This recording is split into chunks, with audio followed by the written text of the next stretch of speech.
years. And Coach Mike Zimmer is in studio with us right now. Hi, Coach. Hey, Chris. How you doing? I'm really good. That's Meat Sauce, and that's Corey. Okay. That's his real name. Paul, Yep, it was Paul my given Meat name Sauce, by my yes. parents. Yeah, and we're really, really pleased that you came on the show with us. I can't tell you how shocked we are. Yeah, I have some players with some nicknames as well. Oh yeah? Yeah. Yeah. What's the best nickname you got on the team? Bones, probably. Yeah. Yeah, he's Hollins, the sure. young Yeah. receiver. Mhm. Yeah, Skinny, right. Skinny little guy. Yeah. Yeah, There's a bunch of them. I'm not a skinny little. Do you call them nicknames or do you call them by their first name? I call Bones. Yeah, that's a good thing. Yeah, that's kind of a sports thing. Yeah. Yeah. Well, again, we're pleased to have you here, and we don't know much about football, so we're just going to throw a bunch of things out at you, if that's okay. All right, let's go for it. Do you always get here this time of morning, or is this late for you?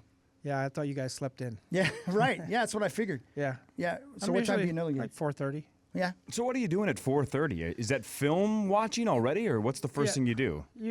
I usually come in, start watching tape from, whatever, either the cut-ups of the team that we're playing or go back like this morning. I was watching games, just trying to get a feel for what they're trying to do. Is that by yourself, or do you already have a team of people taking No, notes? Definitely by myself.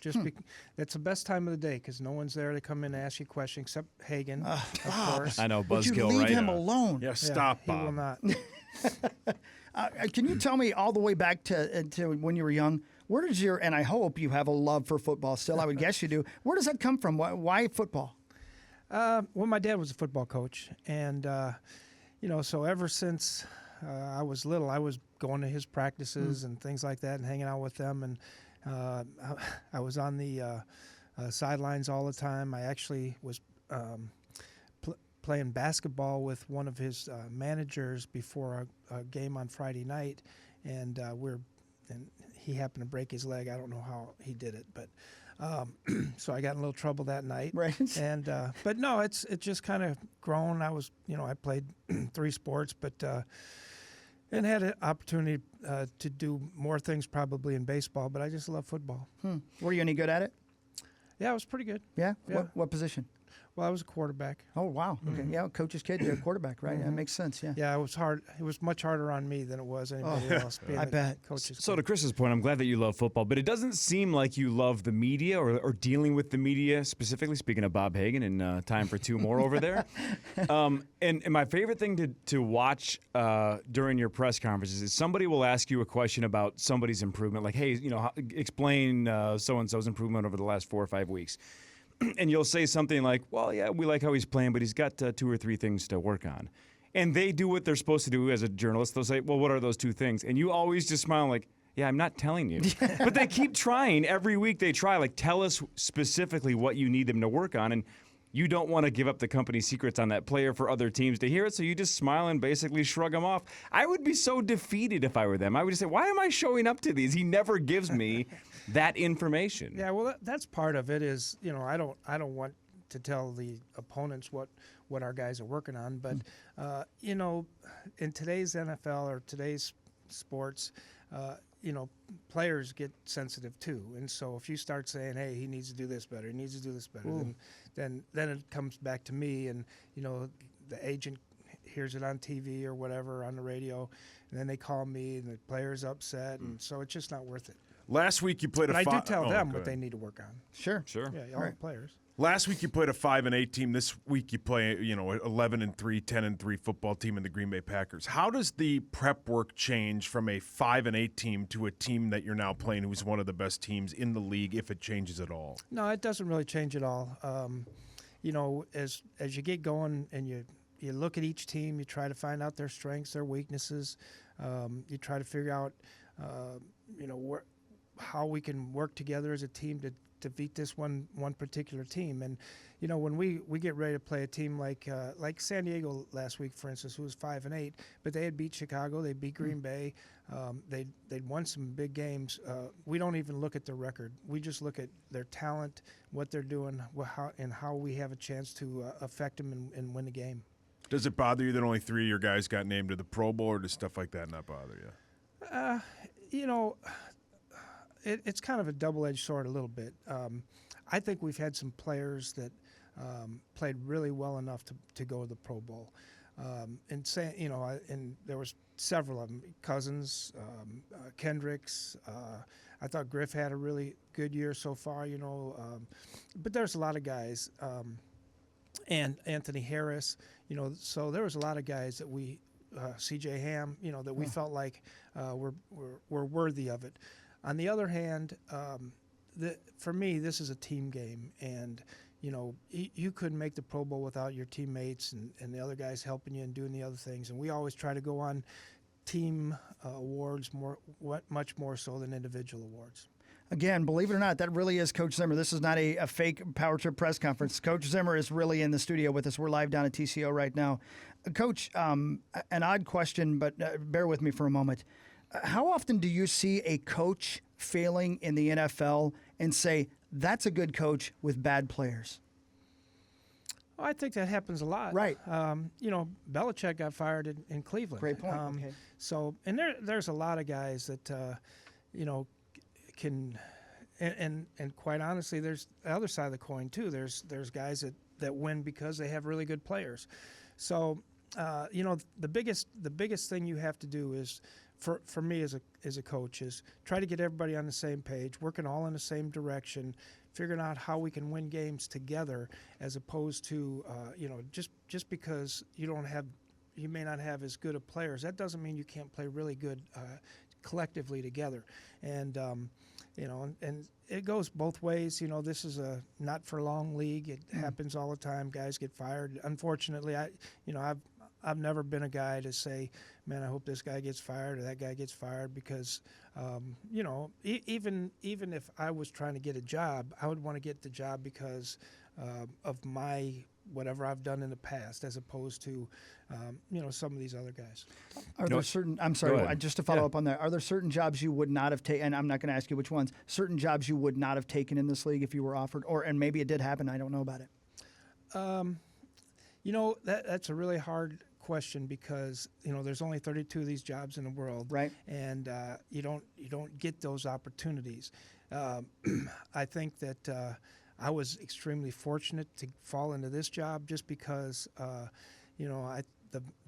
people of Minnesota are kind of like I am. We tell it kind of how it is, and I've got really good help with Rick Spielman and Rob Brzezinski, and really we got really good players and good guys off the field. They work hard, they study hard, they do all those things. So I was extremely fortunate, and I do think that you can take a job and get in the wrong situation, and it doesn't work out. Maybe like Belichick, or I'm sure there's plenty of others.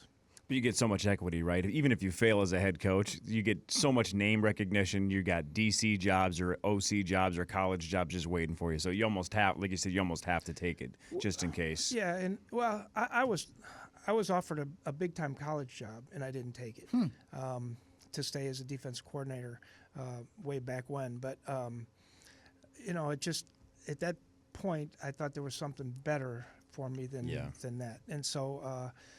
You just have to make your own decision on all those things. But, hopefully people think you do a good job and promote you from there. Morbid curiosity, nothing to do with football. But as a head coach of the Vikings, you have to deal with the business side of the game, media, the players, all of that, right? There's a lot of people you have to run into. Do you know anybody on the planet that is stranger than Paul Allen? I'll say this: Paul Allen is extremely easy to tease. You can get him about at any point in time that you want. Does he think he's on the team? I think sometimes he does. But Paul, Paul's a great guy. And of course. And he works really hard. He thinks he comes in my office, and he'll get a sheet on the officials or a sheet on the number of penalties they had or some kind of crazy thing, and he thinks, oh, this is the key here, now I got this. You guys have a player on your team named Daniil Hunter. When you have a guy like that you take in the third round, who a lot of people and from the outside said this guy's got one move in college, and you talked about it in your press conference last week, how he basically went up the field and went right. How much pride do you take in the fact that he's arguably the best defensive end in football, and he was a third-round pick that you guys got a hold of? Yeah, As coaches, we always take a lot of pride in trying to develop players. And I think, Donnell obviously had unbelievable physical abilities. He's an extremely hard worker. He's very smart. He hardly talks, he's very quiet and just goes about his business. But he's a big-time learner, a big-time worker, and then he obviously has all the attributes. And he's still got, like we were talking a minute ago, he's still got a couple other things that if he ever gets these things, he is going to be unstoppable. And, I tell him those kind of things all the time. But, there's when rookies come in here, and we've had several rookies come in this year, Irv Smith and Bradbury and, Chris Boyd, who's starting to show up on special teams, and a lot of these young guys at Bones, and, a lot of these guys are coming up. The position coaches and coordinators and myself, we all take extremely pride in trying to develop these young players, because that's what this league is about now. You're going to get young players, and there's going to be turnover, and you have to try to develop them. How much? I think the biggest cheerleader you have is Deion Sanders. That guy absolutely adores you. Yeah, he's a lot of interesting stories with him and myself. I didn't know really him at all when I met him when he signed with the Cowboys. And actually, I'll tell this story. He was playing baseball at the time, and he just signed the biggest free agent contract there was. And so we were going down to the stadium because we didn't want anybody to know we were working out for football. So we'd drive down to Texas Stadium, and we'd go down there. And so I'd put him through DB drills and do all that stuff. And then he's catching punts. He caught a punt, and it dislocated his finger. And he walked up to me and he says, "Hey, you got to pull my finger." I said, "I'm not touching that thing. You know how much money you just signed for? I am not touching that finger." He said, No, you got to pull it. And we argued for a little bit, and then finally I pulled it and went back in. But it probably was not the smartest thing that I've ever done. But, yeah. I mean, we went. So we're in Dallas, and I played baseball in college, and he was, he's supposed to be a major league baseball player. So he says, "Come on, we're going to go to the batting cages." So I said, okay. So we jump in. He's got a Maserati, and he's like going 120 down 635. And I'm like, dude, I'm not in that big a hurry to get there. And so we get to the batting cages, and he goes up there, and I can't remember if I went first or he went first. But I think he went first. So he gets in there, and he's bunting. I said, "What are you doing, man? You're bunting. You're a Major League Baseball player. It's a pitching machine." He said, "I got to get the timing and all this stuff." So he bunts, and then he hits the ball. And so then I go up there, and I'm not bunting. I'm swinging for the fence. And so the first one, I'm out in front of it, and I hit it, and it fouls off my front foot. And, man, he let me have it there. That's why you should have been bunting. A couple final points from Mike Zimmer, although I don't think you really have to go back and look at film because it sounds like PA is doing that for you. Yeah, but right. we will let you go here in a He's got couple it. seconds because you've been with us for like 12 minutes. I mentioned earlier about when you get asked about players in the media, and you said that you try not to rat them out because you tell them behind the scenes what they need to work on. The one group, though, that you seem to get triggered by the most is special teams, right? You have a pretty high standard for your defense, a pretty high standard for your offense. You seem to get agitated when special teams goes wrong. Is there something as a head coach for you specifically that makes you go through the roof when special teams goes the wrong way? Well, I think the biggest thing for me is that I have expectations for all these groups and expectations for special teams. And there's a lot of times that guys, they've got one job to do, and that's the role on the team is you go down there, block, and cover or make sure we protect right or make sure that we're in our right lanes. And so, I think it's just more about expectations and letting them know that when I'm happy and when I'm not. Bob, could you do me a favor and say time for two more? Make me feel good. Time for two more. Thank you very Excellent much. job, And Bob. these will be very easy, I promise. I hear it. It's cliche with a lot of coaches when they say how much it means the fans mean to the team, how loud they want it to be in the stadium. And you say that a lot, and I know for a fact you're not just making it up. I know how much it means to you. That said, can you believe the scene in San Diego last week, standing where we broadcast from and looking out and seeing a home game for the Minnesota Vikings in San Diego. But it was the same Los thing Angeles, at but Kansas. yeah. I'm sorry. It was the same thing essentially in Kansas City this year. These fans love this team. Yeah, we travel really well. When we went down to Atlanta last year, I mean the crowd was crazy, and it seems like every away game we play at, there's a ton of Vikings fans, and like this week, against the team over there on the other side, we're going to need them really loud. Yeah. It's going to have to get cranked up. They've got a great quarterback who likes to make a lot of checks at the line of scrimmage, and the more that they can help us to get them to run the wrong plays or jump off sides or whatever it is, the better it is. Yeah. Okay, last thing, I promise. As you saw, I was on my phone a moment. I wasn't ignoring you. I apologize. My daughter just got to school. She texted me. I asked her because she's driving now for the first time. You obviously, you got great kids. Is there anything harder than raising a daughter? I've got two, and I don't think it ever stops. You're always raising them, right? Yeah. But they kind of take your heart, though, don't they? They do. Those daughters, they got you around their finger, and but yeah, it's hard to raise a daughter, and they're but being able to come up and give him a hug, and it's different than a boy. Oh, well, I mean, Alex, my son, he's 25 now. When he got to school, I just assumed he made it.